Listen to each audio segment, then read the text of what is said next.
had to fetch my t-shirt. I couldn't concentrate with that on the floor. I visited a friend a while ago and their daughter was watching Frozen. Mind blown. My life was changed. Never the same again. To this day, no one can say the words, dude, let it go, without me thinking of, you know.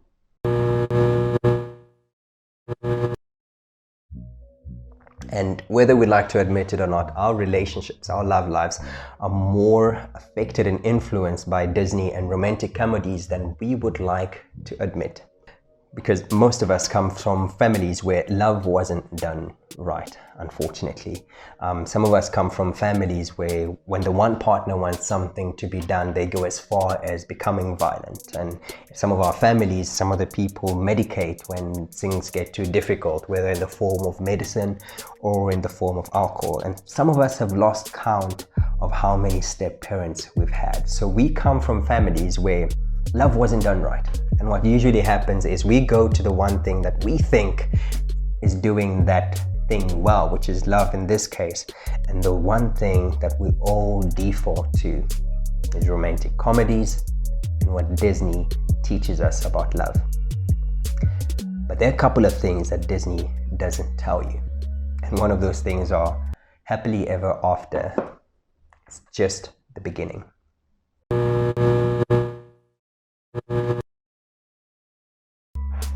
One of you asked, hey, I'm asking for a friend. It feels like my relationship is dying because of distance. What do I do? The pronouns are giving you away there, by the way.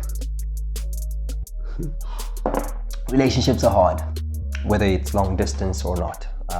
Whether it's online or IRL, relationships are difficult, and long distance relationships have their own challenges. Some of them are unique. So some of the pros that you have in a long distance relationships are actually cons in an IRL relationship, and some of the cons in an IRL relationship are actually the pros in an online relationship or long distance relationship. But here's the thing, relationships in general are difficult. An example of pros and cons, things being pro in one relationship and cons in another relationship, is just talking. Look, in a long distance relationship, you have the advantage of you have to talk. You have to communicate and you do it as often as possible. But once you start to live with the person and you see the person every day, what happens is the need to talk or communicate becomes increasingly difficult. What happens is people find it easier to watch a Netflix movie than to sit and just talk. So what you have going for you is that you have to talk. So your relationship is not doing well and it's definitely online. Here are some things that you can do. Number one, be realistic. Communicate with the person. Where are you going? Are you planning on coming together at some point? How are you going to do that? Are you planning on studying hard so that you can be in the same university at some point or somewhere close to that? Or are you planning on doing that after marriage? Have you decided where you're going to work, where you're going to stay? Unfortunately, those things are going to have to be planned and talked about now so you can decide whether that's a commitment you're willing to take or not, because this is planning your life around someone else's life. And the issue with that is the disappointment can be huge.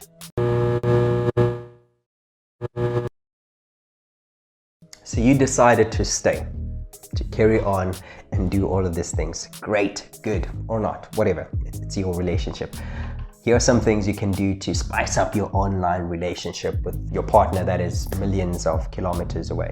Number one, do stuff together, right? There's still stuff that you can do together. Pick a date.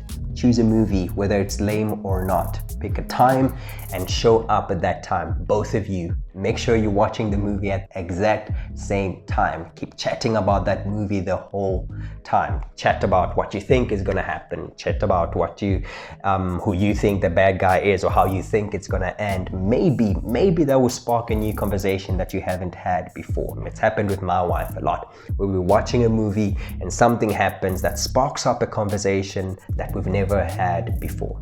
So do that. Show up. Look, there's a bunch of things that you can do. Online quizzes that you can do and ask yourself the question. Relationship quizzes that you can do. And if you find something interesting, talk about it. Ask for clarification. This is where communication comes into key. Go old school. Choose a week where you say, this week we're not chatting, but we are writing letters to one another and posting them old school style, just to see how it goes. That's it. If it bombs, it bombs. Don't just steal my ideas. Do your own thing. Try these things out. See how your relationship goes. That's all I have to say about that. You're welcome, by the way.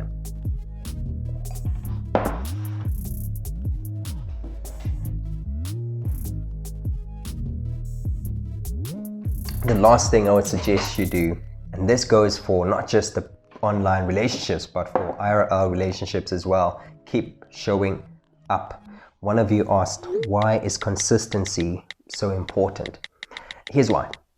See, you have to keep showing up. What happens is over time, infatuation goes away. Infatuation is that butterfly feeling in your tummy that you get the whole time. That goes away at some point, and the hard work starts. All right. This is where what you do and what you don't do counts. What you say and what you don't say counts. This is where you're going to have to start putting in the effort to make a relationship work. The other person has to still feel valued today, like they were valued the first time you're pursuing them. They have to feel like you're putting in the same amount of effort in loving them and pursuing them today, regardless of how long you've been together.